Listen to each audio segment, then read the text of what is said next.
I have an 8-month-old baby. His name is Oakley. He was born prematurely at 33 weeks, and he has been diagnosed with GTP, cyclohydrolase deficiency.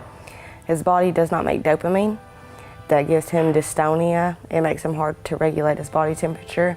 He has no suck, swallow, or gag reflex. He can't cough. So the reason we keep ending up in the hospital is not because of his condition, but because he keeps getting mucus plugged in his lungs. That causes him to stop breathing and turn blue. He has stopped breathing 5 times on us so far. We've lost his heart rate twice with it. And we are here this time around to put a trach in to try to stop the mucus plugs from happening. The last time he turned blue, it took the ambulance 32 minutes to get to us.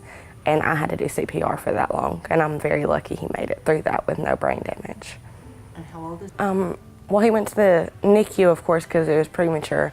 He was in the NICU for about 2 weeks, and he had his first seizure.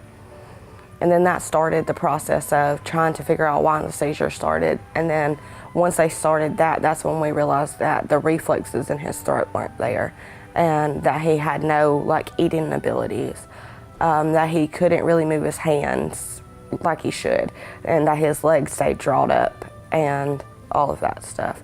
We were in Birmingham for a while, and they could never figure out what was wrong with him out there. They kept telling me they didn't know and giving me different diagnoses. The doctors were kind of ping-ponging off each other, saying it was somebody else to figure it out. So I asked for a second opinion. So we came here to Vanderbilt, and that's when we were here 2 weeks. We had been in Birmingham 5 months with no diagnosis. We were here 2 weeks, and they gave him the diagnosis of the GTP-CH.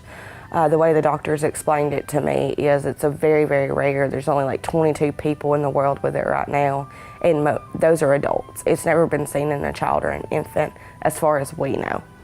I've actually been to Nashville 4 times before I ever tried to get in the Ronald McDonald House. Usually when he comes, he's on a ventilator for 2 weeks, and then he goes home until he gets sick again.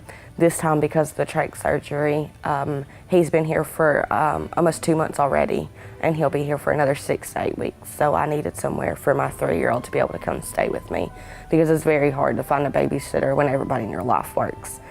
So he's able to be here with me, and that helps Dad be able to go to work to support us, and it also helps me to keep out of depression and sadness and loneliness, because what 3-year-old doesn't make you happy no matter what. The family room at the hospital is amazing, especially with kids, and for snacks, for when they're hungry and you don't want to go get lunch yet. They have popcorn and Pop-Tarts and literally anything you can think of. And my 3-year-old, his name is Tyson, he loves to go in there and play. They have a little toy kitchen, and he is in love. What I would like people to know about the Ronald McDonald House is if you're in a tough situation and you need somewhere to stay close to your child in the hospital, this is a place to go. It's very child-friendly. Everybody here is really welcoming, and they always will talk to you about anything. The families here are a great support system, because most of the moms and dads here are going through something similar to you, if not the same thing. And they all understand what it's like to be in a hospital setting, to not be able to go home because your child isn't able to go home with you. Something else I would like them to know, though, is that any donations are welcome, because the donations and the volunteers are the reason that the people in the Ronald McDonald House get to eat, and we have the lights. We have all of the laundry soap that we need, and the shampoo and the conditioner. That stuff you have to buy on a daily basis. But up here, if they have it, they give it to you, so you don't have to worry about anything but your child. And that is amazing.